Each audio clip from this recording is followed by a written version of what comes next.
Committee report പുറത്തു വന്നപ്പോൾ പുരുഷന്മാർ കുറ്റക്കാരാണെന്നാണ് പൊതുസമൂഹം വിലയിരുത്തിയത്.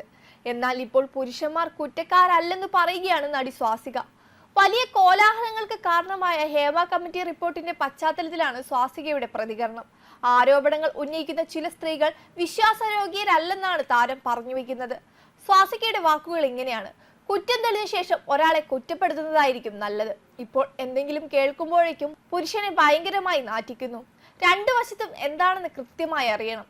ഇപ്പോൾ നടക്കുന്ന കാര്യങ്ങൾ കണ്ണുമടച്ച് വിശ്വസിക്കുന്നില്ലെന്നും സ്വാസിക പറഞ്ഞു.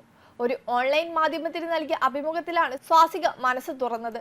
ഹേമ കമ്മിറ്റി പോലുള്ള കമ്മിറ്റികൾ എല്ലാ മേഖലയിലും വന്നാൽ അതേക്കുറിച്ച് കുറച്ചുകൂടി അറിയാൻ പറ്റും. എല്ലാവർക്കും സിനിമ എന്ന ഫാന്റസി നിൽക്കുന്നത് കൊണ്ട് അതിലേക്കാണ് താല്പര്യം.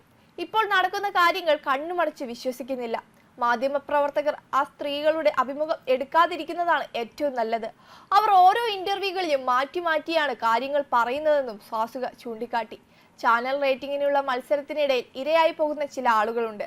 ചിലരുടെ പരാതി കേൾക്കുമ്പോൾ അതിൽ എന്തെങ്കിലും വാസ്തവം ഉണ്ടെന്ന് തോന്നും. പക്ഷെ ചിലരുടെ കേൾക്കുമ്പോൾ ദേഷ്യമാണ് വരുന്നത്.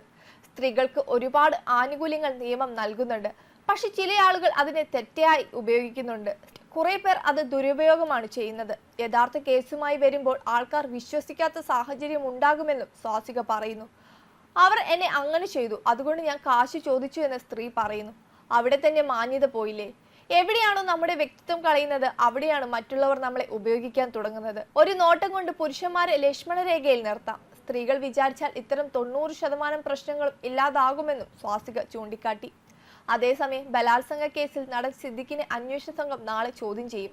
ചോദ്യം ചെയ്യലിനായി തിരുവനന്തപുരത്ത് ഹാജരാക്കാനാണ് notice. Thiruvananthapuram narcotics cell SC ആണ് നോട്ടീസ് അയച്ചത്. സുപ്രീം കോടതിയിൽ നിന്നും ഇടക്കാല ജാമ്യം നേടിയതിനു ശേഷമാണ് സിദ്ദിഖിനെ ചോദ്യം ചെയ്യാനുള്ള നീക്കം നടക്കുന്നത്. ചോദ്യം ചെയ്യലിന് ഹാജരാകാമെന്ന് നടൻ സിദ്ദിഖ് അന്വേഷണ സംഘത്തിന് ശനിയാഴ്ച രാവിലെ മെയിൽ അയച്ചിരുന്നു. ഹേമ കമ്മിറ്റി റിപ്പോർട്ടിന്റെ പശ്ചാത്തലത്തിൽ മലയാള സിനിമാ മേഖലയിലെ പ്രമുഖർക്കെതിരായ പരാതികൾ അന്വേഷിക്കുന്ന പ്രത്യേക അന്വേഷണ സംഘത്തിന് മുമ്പാകെ സുപ്രീം കോടതി 2 ആഴ്ചത്തേക്ക് അറസ്റ്റിൽ നിന്ന് ഇടക്കാല സംരക്ഷണം നടന്ന് അനുവദിച്ചിരുന്നു. അന്വേഷണവുമായി സഹകരിക്കുമെന്നും അന്വേഷണ സംഘത്തിനു മുന്നിൽ ഹാജരാകുമെന്നുമാണ് മെയിലിൽ പരാമർശിക്കുന്നത്. അറസ്റ്റ് ഉൾപ്പെടെയുള്ള നടപടികളിലേക്ക് പോകുന്നത് മുൻകൂർ ജാമ്യാപേക്ഷയിൽ സുപ്രീം കോടതിയുടെ അന്തിമ തീർപ്പിന് ശേഷം മതിയെന്നാണ് അന്വേഷണ സംഘം തീരുമാനിച്ചിരിക്കുന്നത്. വെബ് ഡെസ്ക് കർമ്മ ന്യൂസ്.